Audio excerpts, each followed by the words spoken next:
Okay, so thank you, Tonchi, for the nice introduction. Thank you all for coming here, for choosing this session, giving me a lot of confidence. Like the competition is tough in this slot, and we have like great speakers and the topic in the other room. So like I really appreciate it, and I hope I'm going to be able to repay you with the stuff that I have prepared. So as Tonchi announced, I'm going to speak a little bit faster than I usually speak, but yeah, don't hold it against me, right? So against the grain is the title of today's topic, right? And so with this title, I'm trying to summarize the main message that I'm trying to drive here. And this is the idea that like sometimes we need to make, atypical choices. Sometimes like the techniques, the approaches, the patterns that are like idiomatic or, popular, vogue, if you will, they don't necessarily work for us. Right? So I'm not advocating like being a total contrarian, doing everything differently. I think this is, of course, in itself anti-pattern, just as mindless cargo culting is. But I am advocating, thinking critically, assessing every single practice that you're using like within your own particular situation, And then often the mainstream stuff is actually going to be fine, right? There are typically reasons why it becomes mainstream, sometimes not. And if you identify those situations, then it can be a difference between a win and a failure, right? And so I'm going to try to drive this message through a concrete use case or case study. So this is the real true story, which took place about a year ago. It was a short work I did for one of my clients. And the challenge was communicating with Apache Kafka from Elixir, right? And so, like, Apache Kafka, I presume, like, show of hands, how many people know what Apache Kafka is? Okay, yeah, that's like almost everyone. For what it's worth, like, I'm going to assume that some of you still don't know, and like, for what it's worth, a year ago, I knew 0 things about Kafka, and today maybe I know 1 thing, so I still consider myself to be a noob on the topic. I don't think you really need to know a lot for this talk. So, like, a dumbed-down version in a single slide.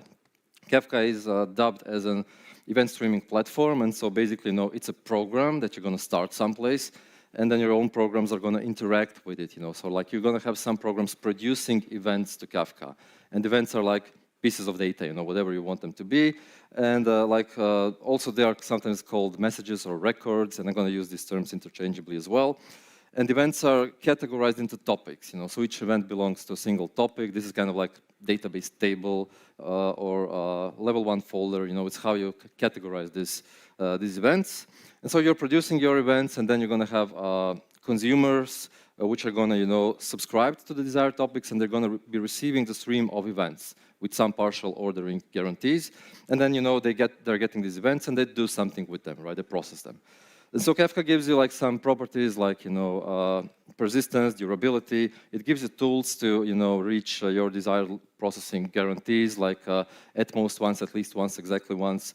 And then most interestingly, it has like this feature or tools to implement distributed consuming, which is, I think, more commonly known as group consuming, where you have like a group of consumers which consume from the same topic, and they somehow spread the work between themselves in a way that like each event is handed off to exactly 1 consumer at any point in time, right? And so this is like a very important property and very frequently used feature that actually affects like the whole design of the Kafka client. So that's like the problem space here. I'm going to add like maybe 1 more bit of information later down the line, but I think this is going to be enough for today's needs.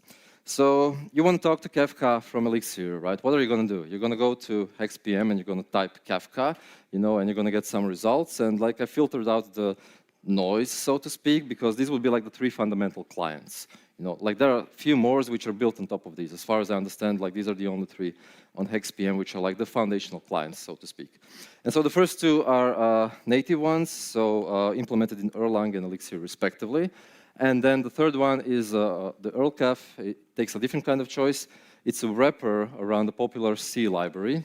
I'm saying popular because it's not official library, so it's maintained by like some different team and wider community. So this library is called Library Kafka, and that's like a C Kafka client.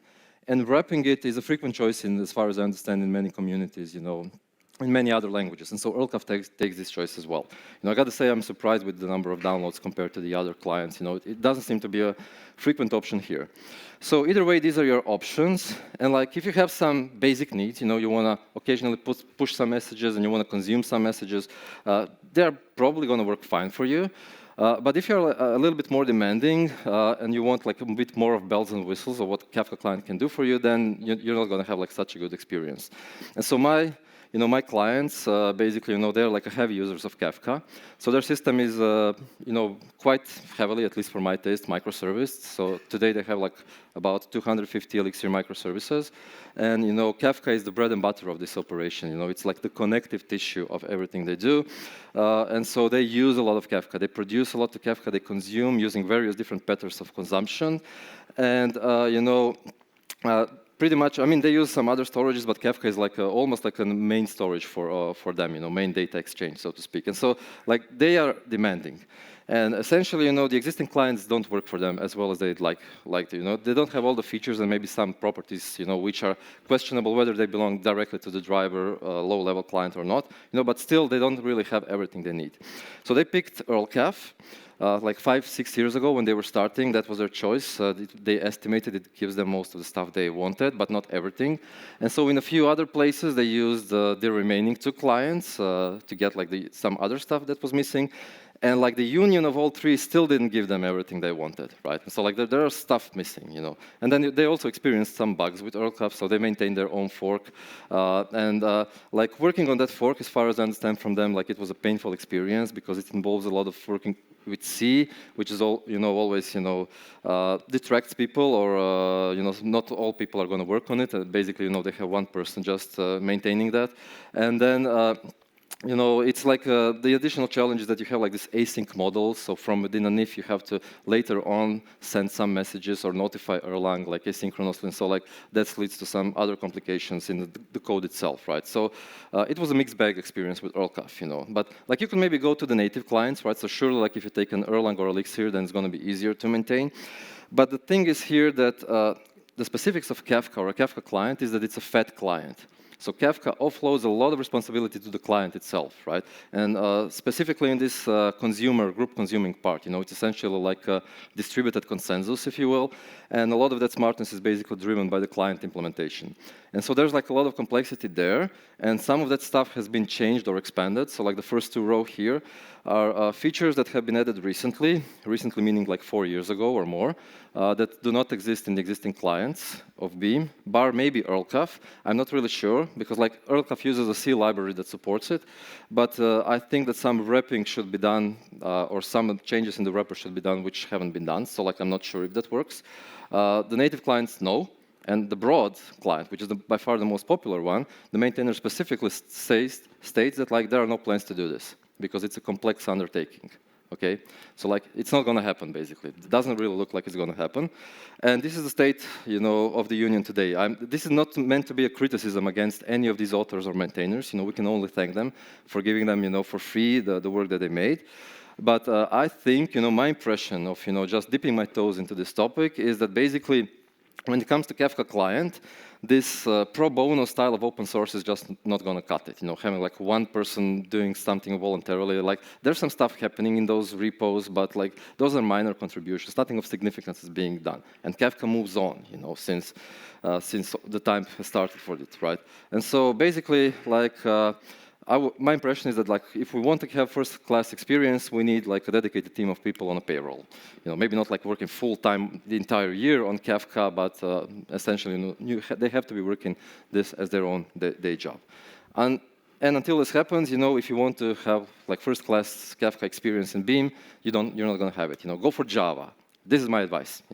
Take Java, right? And I'm specifically mentioning Java because Java is the official client, the only one as far as I understand. There's like one client in the repo of Kafka, and this is a Java client, right? And so this thing is developed, tested, released together with Kafka itself. And so I don't think you can be more up-to-date with the features and more mature than that, right? So this is your best bet.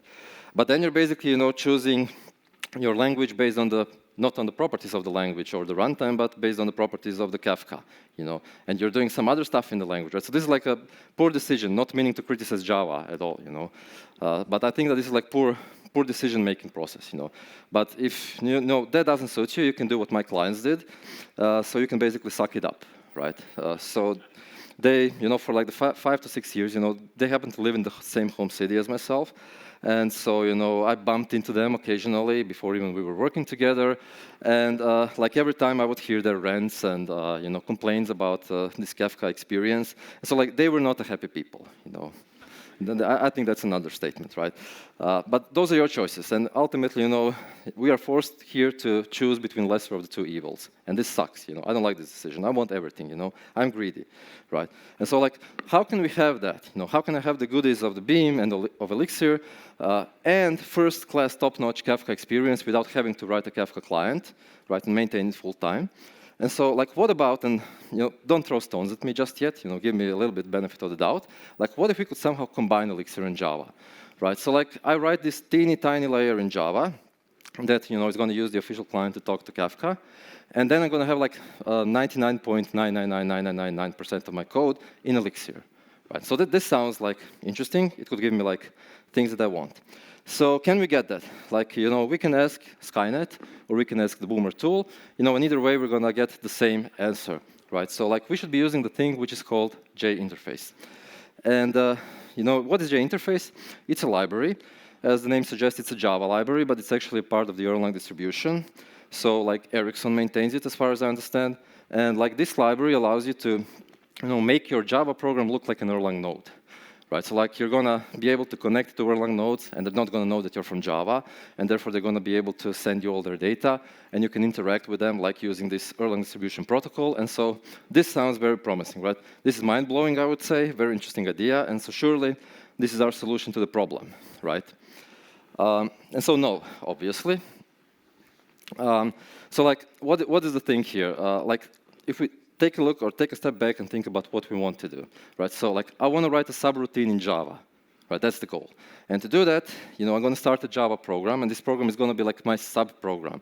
It cannot live without me. It's my logical child, my sub-service. And, I'm going to lead, and it's going to follow. I'm going to tell it what to do, and it's going to do this for me and send me the result, right? So that's the general idea. And so this is not the model of the behavior that, in my mind, fits into distributed Erlang.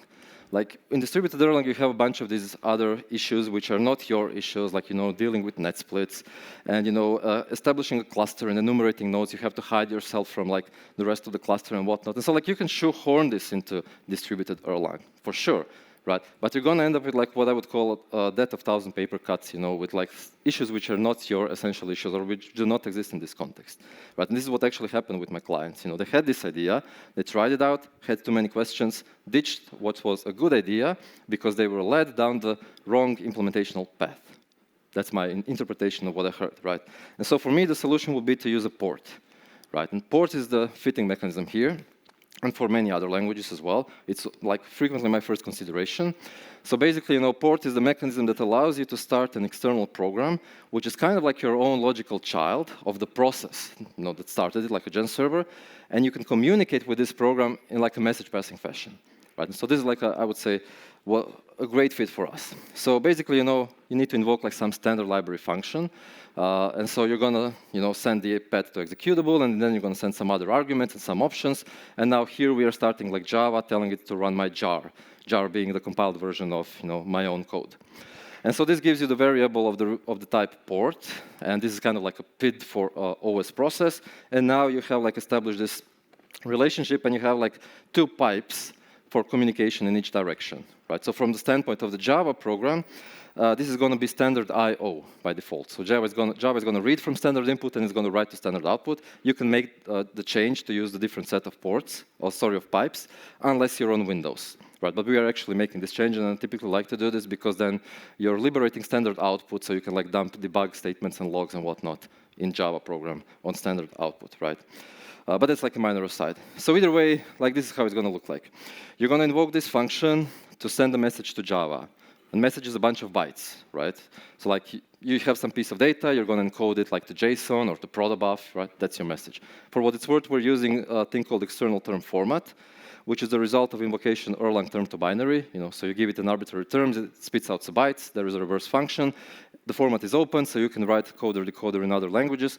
As it happens in Java, you don't have to write it, right? Because there is a library that does this, and it's called jinterface. So contrary to what I've said, we are using jinterface, only not for distributed Erlang, right? But that's a minor aside, right? So we're sending these bytes to Java, right? And so this is how it's going to look like at the physical transport level. We're going to have like 4 bytes representing the size, then n bytes, and this goes to Java. And then in Java, you read 4 bytes from the standard input, you read n bytes, and you get your message, you decode it, and you do something with it. That's your, mechanical pattern, right?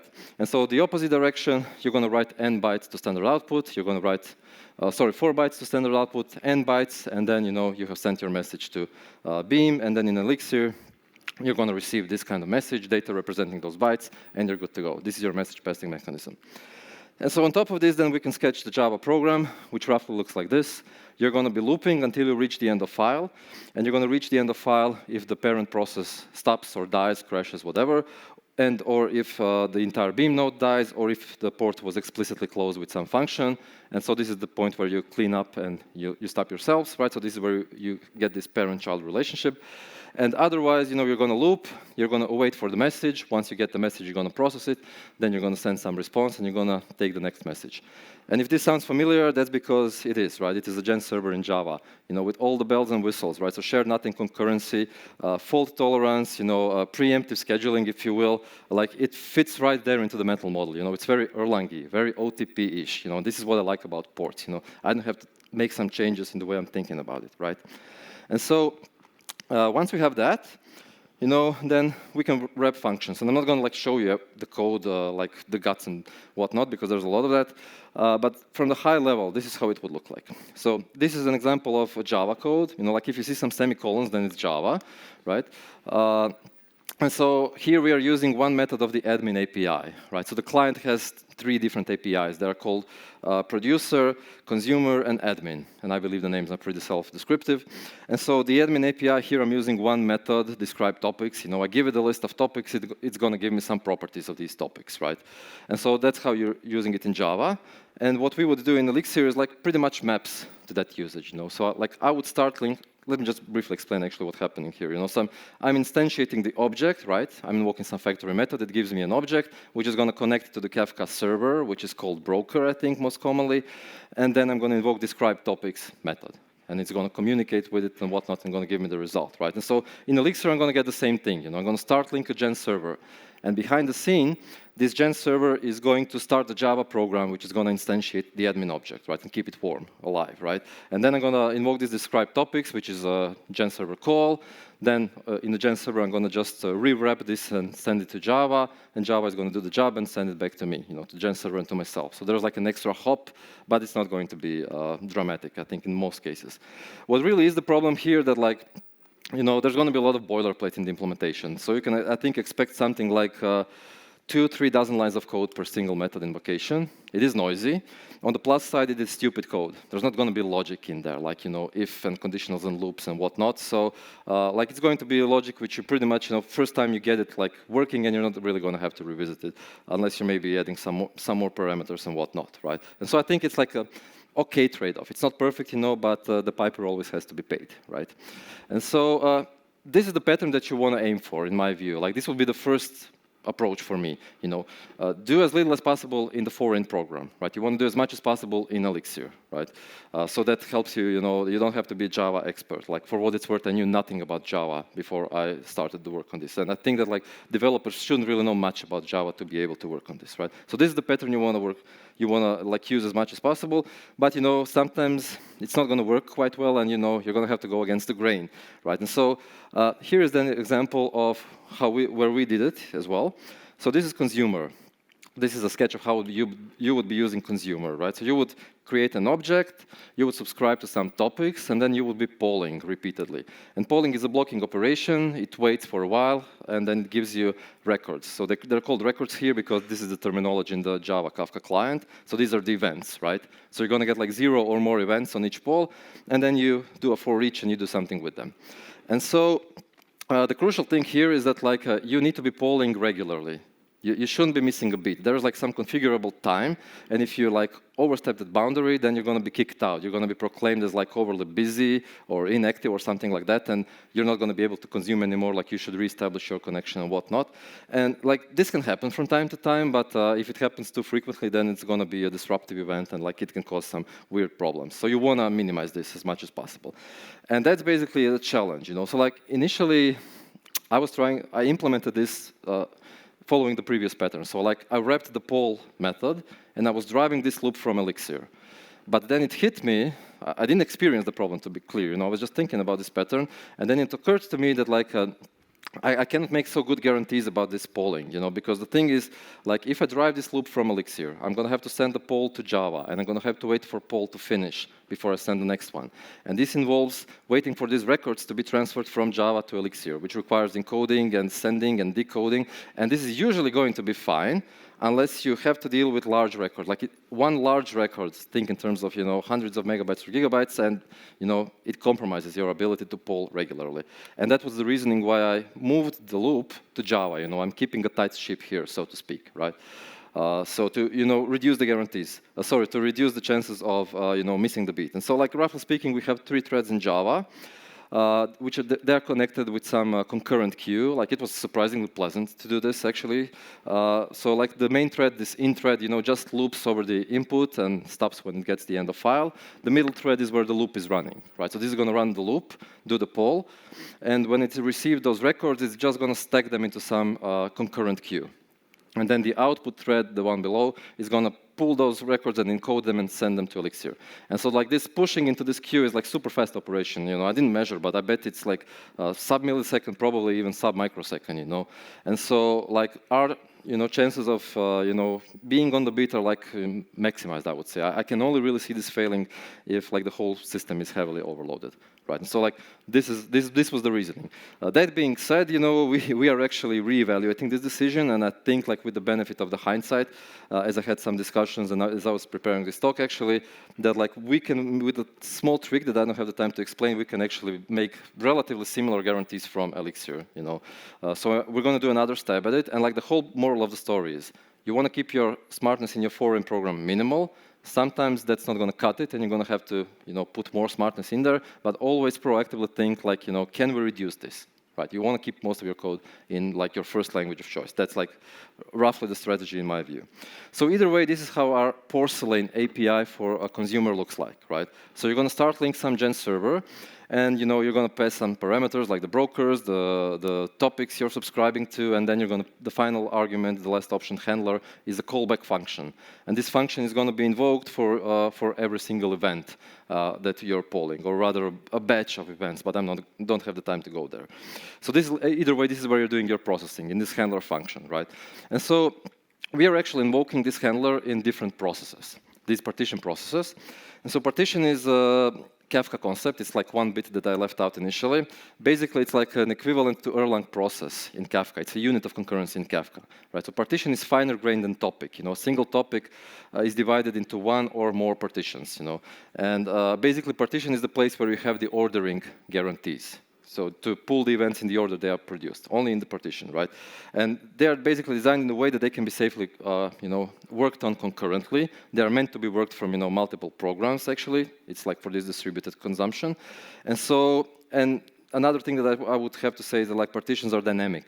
So like when you start your consumer, you're going to be assigned some partition. Like here we have 3 partitions, and over time you're going to lose some of these assignments, and you're going to get some other assignments, right? So this stuff changes. And you know, we basically do processing. We invoke handler in partition process, so we have like per partition concurrency. This is like a very natural approach, and in fact, every single Beam implementation, as far as I understand, has the same approach, right? This is very idiomatic. This is, I think, what Andrea talked about as well, like, or it's an analog version of what he talked about as well, like how we use this fine-grained concurrency, you know, to reach our, you know, better guarantees and fault tolerance and whatnot, right? And so like Java doesn't do that, right? So like when you read the documentation for the Java client, you know, it's going to basically tell you to do everything in a single thread. Like you should poll process everything in a thread poll again. They do have some philosophical discussion about threads, but it's mainly, you know, just don't do that. Various blog posts I have seen in the wild as well, you know, as well, just prefer single-threaded. ChatGPT generates single-threaded code, you know, like they push you a lot. And I understand, you know, I used to do a lot of C# and Ruby and C++, and I understand that, like, this fear of, you know, concurrency. But for us in Beam, you know, concurrency is the tool, right? And so we use it extensively, right? And this is great. And I mean, to be honest, there is like this higher level library called Kafka Streams, which does like some poor approximation of it. It does something, but it's not the real deal, you know. Again, you don't have like this fault tolerance, preemptive scheduling, shared nothing concurrency, and whatnot. So like it falls very far from the real thing, right? And so for me, you know, this is the highlight. This is the essence of this approach. We get best of both worlds, right? So I get like this shiny, fancy, hot, you know, up-to-date, feature-rich Java client, which I can only dream of having in Beam. But at the same time, I get, you know, all the goodies of the Beam that we talk about, you know, for the past 2 days, which other communities can only dream of, right? And so I think that this is like a great combination, you know, best of both worlds, if you will.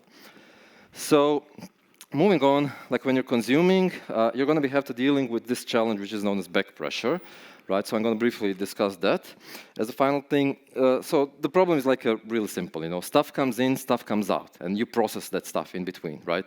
And if your processing is like too slow, given the incoming rate of your events, then some queue is going to build up, and, you know, give it enough time, you're going to run out of memory and you're going to blow up. Right, and so you want to proactively deal with this, and this is known as, you know, managing back pressure, handling back pressure. Sometimes people also say applying back pressure. So I find this term to be a little bit confusing, but either way, back pressure is the key word, right? And so like you can again go to your favorite, you know, tool or assistant like ChatGPT or Google or whatnot, and you can type, you know, Elixir back pressure, and you're going to be told about something which is GenStage. Which is, you know, the library for dealing with back pressure in Elixir, and, you know, it's co-authored and co-maintained by Jose Valim, so this gives it like an extra street cred. And too long didn't read is like we didn't use that here. And I'm going to spend a little bit of time trying to argue why. So, like making a more detailed picture here. So this is the flow of messages. It's actually a simplified structure. There's like one process at least missing here, but it suffices, you know. So events come to Java, then they go to some owner gen server, and then they are spread out across these partition processes, which bear in mind are dynamic. They come and go, right? And so your queues are building in partition process, you know. That's where you have multiple queues, actually, and not everyone is going to suffer from the problem. Like, you could be building up your queue in P1, and P2 and P3 might be just working perfectly fine, right? And so what we want is, and what Kafka supports, or the Kafka client supports, is like the ability to pause consuming per partition. So basically, like if per some criteria we, you know, exceed some threshold, like too many messages or too many bytes currently in the queue, then we can say, like, I'm going to pause partition 1. And what this means is that, like, next time I poll, I'm not going to be polling data for partition 1. I'm going to be polling for all the other partitions. But I'm not going to give up the assignment for partition 1. I'm still in the cluster considered to be the owner of that partition. That's a very important thing, right? And so this is what we did, right? So basically, you know, in Java, we keep track of all the messages we have issued downstream. Like, we keep their ID and the byte size and the partition. And so then, you know, we have this feedback loop on the other side. So like every time we process some message, we're going to do the ACK, the acknowledgement. Like, you know, I have processed message with the ID foo, and then, you know, Java is going to remove it from its internal records. And so basically Java knows at any point in time the sizes of the queue, you know, for each partition, and hence it can make a decision, like before the next poll, like, I'm going to pause these partitions, you know, or I'm going to resume that partition. You know, it's as simple as that. Implementing this with GenStage, you know, so like our implementation just really straightforward one-to-one mapping of what I just told you, you know, and implementing this with GenStage, you know, I spent some time thinking about it, you know, reading about it and whatnot. So my impression is, like, you have to shoehorn this into GenStage vocabulary. So you have to implement the GenStage producer and the consumer, and you're going to need a custom dispatcher, and most probably, as far as I understand, you're going to need your own implementation of the buffer. The stock one, I don't really think is going to cut it. And at this point, the question is, like, what GenStage gives me? And the answer is nothing, or rather, more complications than anything useful, right? And so basically, we didn't use it. That's not a criticism of GenStage. I just don't think it's a good fit for this problem, right? You know, having something like, you know, adapting this to Broadway. So Broadway is like this higher level abstraction built on top of GenStage. That's perfectly fine choice, you know. And we didn't do it because we didn't need it, but certainly I would like to see this happening, and then we can leverage this ingestion pipeline that was mentioned, as far as I remember, on today's keynote, right? So that's like perfectly fine and interesting option, but like using GenStage in here internally doesn't seem to be bring any benefits, here, and so we didn't use it. And so in summary, you could say that like we took a road less traveled by, and that has made all the difference. We made a series of unusual, atypical choices, but strategically made for some good reasons. And basically, we have solved most of the problems of my clients. So like first and foremost, they finally have the things that they were missing. So I think that like after 5 years or so, I think this is in itself like a big win. But more importantly than this, I think that we can give them like more peace of mind, because they like, we wrap only like the small fraction of the API, of course, only what they needed. But adding other stuff is like within reach. The boilerplate or the blueprint is there, and so you can like pretty easily wrap most of the other stuff, and so like you can get the access to the latest features and whatnot, and even the future stuff. It's gonna come out first in the Java client. You just upgrade the version, and hopefully add just a little bit of code which is mechanical, and so this looks like a much better place without us being responsible for maintaining like the complexity of a Kafka client. So like they have started using this, I think around March this time of year. So it's been about 6 months. As far as I understand, many services have already been adapted, and they have predominantly good experiences. But it's not perfect. I'm not going to lie. So some issues do crop up. It still needs ironing out. But like you don't have to take my word for it. So those people are there, and like. Pero, can you stand up or wave to the people? So they have like 15 people here in the conference, and I can hook you up as well later if you fail to see them. And you should like talk to them if you're interested. Like getting the first-hand experience report, I think, is best. I'm kind of marketing my own work here, right? But they are basically eat this food, and so you should talk to them about before and after picture. And so there are like downsides, of course. It's not like perfect, and I'm not going to lie, but. I don't have the time to argue this, really. Again, we can chat on this later, but basically, these trade-offs that do exist are not significant, at least not for them. And I think, like in many situations, they are not significant trade-offs. But you do have to like have Java running next to your, so JRE, right, next to your Beam runtime, and you do need a little bit of Java knowledge, right? And you have like this extra hop between Kafka and Elixir. And so those are like main trade-offs, the way I see them. So we made it open. It's on GitHub. It's not on HexPM, right? It's on our to-do list. Still a little bit, rough around the edges, especially Java code, which I wrote. And like, not gonna lie, it's not like the best Java code ever. So don't hold it against me. But take a look, see how it works. Maybe give it a try and report back, and let's see like if we can make it even better. And so basically with that, I'm pretty much out of material. So thank you very much.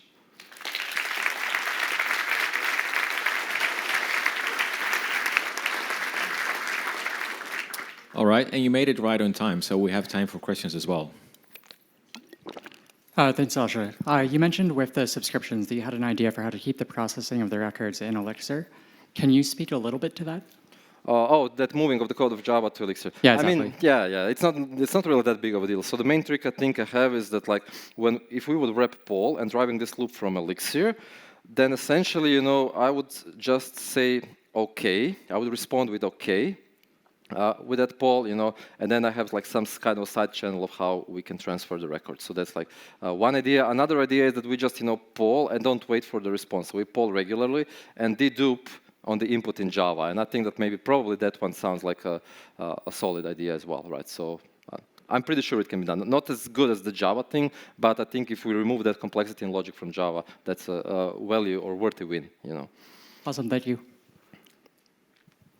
All right, do we have more questions? Want to hear?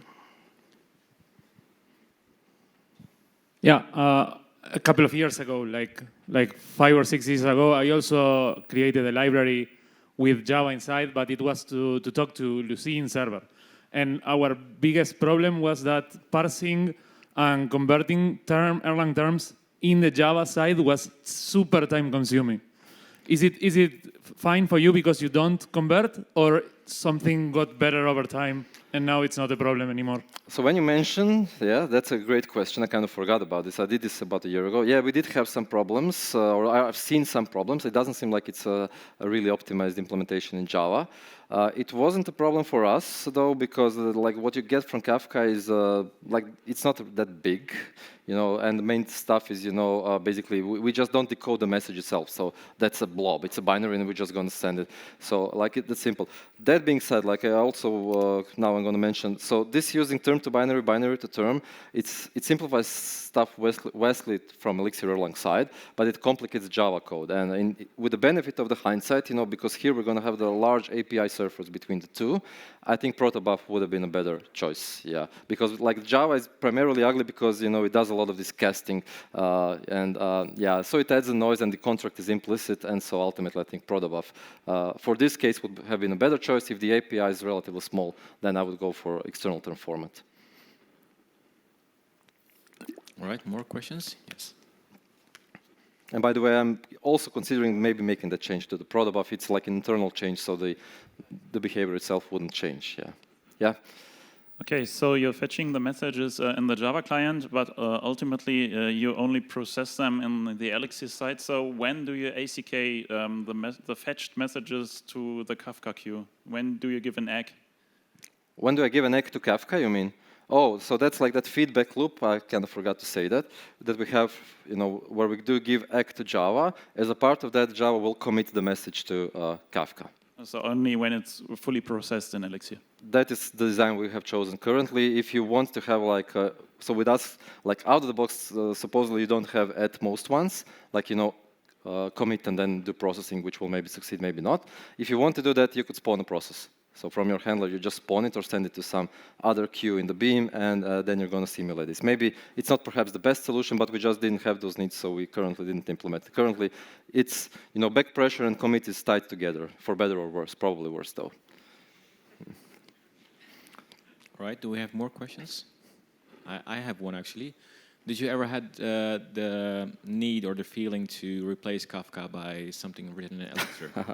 Well, of course, I would love to have that, right? But that's like a big work, and you know, so we cannot even get the client in, or like a full-featured client here, you know. So, yeah. But I would really like. I mean, this is for me a pragmatical solution to the problem. But of course, I would like to see a proper native Beam client. But as I said, you know, without money, I don't think we're going to get this, you know. So that's like one of the issues that I'm also trying to just send here. You know, like pro bono OSS works up to some extent, but I don't think it like works for more complex stuff. Yeah. All right, cool. Was that the last question? Going once, going twice. Thank you. Thank you.